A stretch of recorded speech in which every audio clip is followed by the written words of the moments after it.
आज ये 1 दिवसीय धरना और सत्याग्रह का कार्यक्रम हनुमान जयंती के दिन हम लोगों ने चालू किया है। हनुमान जी से इसका आशीर्वाद मिल रहा है कि आज से जो आंदोलन जिसका हम लोग बिल्कुल फूकने जा रहे हैं, जिसका हम लोगों ने बिल्कुल फूक दिया है, जिस चीज़ के लिए आंदोलन है, उसमें जब हनुमान जी का साथ है तो उसमें कोई हम लोगों को पीछे नहीं रख सकता और उसको पूरा होने से कोई रोक नहीं सकता। ये जो आज सत्याग्रह है, ये बीसीसीएल की कथनी और करनी जो दोनों में अंतर आ रहा है उसके खिलाफ है। सब जानते हैं 2023 से पहले भी बीसीसीएल की कथनी करनी में अंतर था, लेकिन सभी यूनियन का अलग अलग माध्यम से सभी यूनियन में दबाव डाला, सभी ने आंदोलन किया, जिसके कारण कोल इंडिया बात हो गई कि वो जो नियोजन की प्रक्रिया है उसको सरल बनाए, उसकी जटिलता को खत्म करें और जो आश्रित है, जो मृतकों के आश्रित है, बीसीसीएल के कर्मचारियों के मृतक थे, उनको नियोजन जल्द से जल्द दिया जाए। इसी के तहत उन्होंने कोल इंडिया के तय पे बुलाया गया कौन से एग्रीमेंट किया, जिसमें यह निर्धारित किया गया कोल इंडिया द्वारा कि जितने भी ऐसे केसेस आते हैं उनको 86 दिन के अंदर हाँ या ना में जवाब दे देना है। अगर उनको नियोजन देना है तो नियोजन दे दें और प्रोविजनल नहीं उनको रेगुलराइज करके नियोजन दे दें, और अगर नहीं देना है तो उनको ये भी बता दें कि किस कारण से नियोजन नहीं दे रहे, ताकि वो अपने जीने का दूसरा वैकल्पिक रास्ता ढूंढ लें। फाइल में तो ये बना, सब जगह आया और सभी यूनियन के लोगों में, जो भी यहाँ पर यूनियन है, सभी बहुत खुशी भी हुई कि ये एक अच्छा निर्णय लिया, एक अच्छा फैसला आया है। और जो इतना चक्कर लगाते हैं, इतना जो मजदूर भाइयों को, गरीबों को दौड़ना पड़ता है, बीसीसीएल का जो चक्कर काटना पड़ता है, वो बंद हो जाएगा। लेकिन ये जो खुशी थी वो बहुत क्षणभंगुर रही, क्योंकि 2023 के बाद 2026 आ गया, लगभग 2.25 साल हो गए।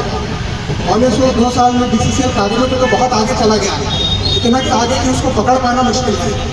लेकिन हकीकत, जब ज़मीनी हकीकत उसकी आप तलाशने जाएंगे तो वो एक कदम भी आगे नहीं बढ़ा है। जहाँ पे खड़ा था वैसे ही हट करके एकदम दृढ़ संकल्प लेकर के वैसे ही खड़ा है, अंकल की पैर की तरह वहाँ पे पैर जमाए हुए हैं कि मुझे तो आगे बढ़ना ही नहीं है, आप चाहे कुछ भी कर लो, आप चाहे कितनी भी मुझ पर ताकत लगा। लेकिन ये बीसीसीएल की भूल है, ये बीसीसीएल नहीं जानता है, बीसीसीएल के अधिकारी नहीं जानते हैं कि उससे पहले भी यहाँ कितने अधिकारी आए जो ऐसे हट धर्मता के शिकार हुए, और न ही सिर्फ उन्हें अपनी नौकरी से उनका पूरा करियर बर्बाद हो गया। उनको या तो जेल जाना पड़ा, या तो डिमोशन हो गई, या फिर उनको कहीं हटा दिया गया। उनका जो भ्रष्टाचार है, वो जो भ्रष्टाचार करते थे, उनके उस भ्रष्टाचार के पर्दा को इस जनता मजदूर परिवार संघ के लोगों ने, इस जनता मजदूर संघ के पदाधिकारियों ने उजागर करने का काम किया है। और उनको हर बार इसके लिए या तो जेल की हवा खानी पड़ी है, या फिर अपनी नौकरी से हाथ धोना पड़ा है, या फिर कई लोग तो ऐसे जिनकी करियर ही समाप्त हो गई है। ये लोग कहते हैं कि 166 दिन में नौकरी हो जाएगा।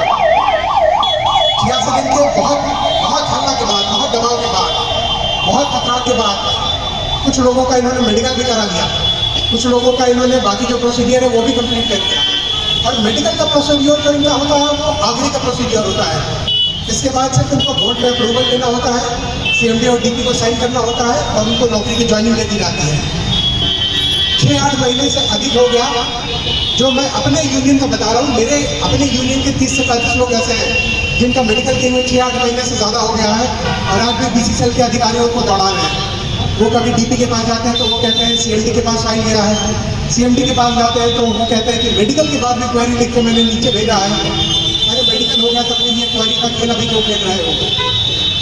सवाल लिखने का तो आपका जितना समय था 2 साल 3 साल में आप लोगों ने लिख लिया। अब तो आपने इनका मेडिकल जाँच कर लिया, इनकी उम्र की सीमाएँ उसकी जाँच कर ली, ये नौकरी करने लायक है नहीं लायक है आपने इसका जाँच कर लिया। उसके बाद तो सिर्फ आपको हाँ या ना में जवाब देना है, तो उसके बाद क्या दौड़ रहे हैं? जब हम लोगों ने इसका तहकीकात की, जब इसके बारे में पता लगाया, तो पता ये चला ये इसलिए करते हैं कि इन लोगों ने अपने कुछ दलालों को छोड़ रखा है, जो अलग अलग एरिया में अलग अलग रूप में काम कर रहे हैं। कई बार वो दलाल इनके कंपनी के खुद के होते हैं, कई बार वो दलाल प्राइवेट होते हैं। जो इस प्रकार के जितने केसेस आते हैं, उनके लोगों को, उनके आश्रितों को जाके कहते हैं कि तुम बेकार में किसी नेता या बेकार में किसी यूनियन के चक्कर में फंस रहे हो, तुम आ जाओ मेरे साथ, कुछ पैसे लगेंगे, मैं ऊपर अधिकारी से बात कर लेता हूँ, और अधिकारी से बात करने के बाद 2 दिन के अंदर नौकरी हो जाएगी। और ऐसा नहीं है कि ये कहने का बात है, इनमें से जो लोग सक्षम थे अपनी नौकरी के लालच में या तो अपना घर बेच दिया, या फिर अपनी ज़मीनें बेच दी, या फिर अपने माँ अपनी बहन के गहने को गिरवी रख दिया, या जो भी उनके पास है, जो स्रोत रहा हो, उससे वो पैसे जुटाए, और पैसे जुटाने के बाद इन अधिकारियों को देते हैं, जिसके बाद इनका नियोजन हो जाता है। लेकिन आप कल्पना कीजिए, जो गरीब है, जिनके घर में रोटी तभी बनती है जब वो काम करते हैं, जिनके घर से, जिनके ऊपर से उनके पिता का साया हट गया, छोटे बच्चे और जिनकी एक विधवा पत्नी रह गई, बच्चे जो 18 साल या 19 साल के, जिनकी खेलने कूदने की उम्र है, उनसे आप अगर बोलोगे कि 2 लाख, 4 लाख, 6 लाख, 10 लाख रुपए ले आना है, तो वो कहाँ से ले आ पाएंगे? मायूस हो जाते हैं। मायूस होकर वक्त या तो वो इनका चक्कर लगाना छोड़ देते हैं, या फिर कहीं बाहर बीसीसीएल में काम के हकदार हैं, लेकिन वो बाहर दिहाड़ी मजदूर का काम करते हैं, जिनकी तनख्वाह 50-60 हज़ार होनी चाहिए, वो डेली के 200-300 रुपए के दिहाड़ी मजदूर का काम करते हैं। जिस दिन काम मिलता है उस दिन उनके घर में चूल्हा जलता है, और जिस दिन काम नहीं मिला उस दिन वो भूखे ही रहते हैं। ऐसे कई केसेस हैं, और बहुत लोग आज यहाँ पे उपस्थित भी है। उनमें से एक तो मेरी बहन यहाँ आदिवासी परिवार की है, उनके पिताजी की जगह पे उनकी माता जी को नौकरी देना था। 2-2.5 साल तक उनको दौड़ाया गया, 2-2.5 साल दौड़ाने के बाद उनका मेडिकल कर दिया गया।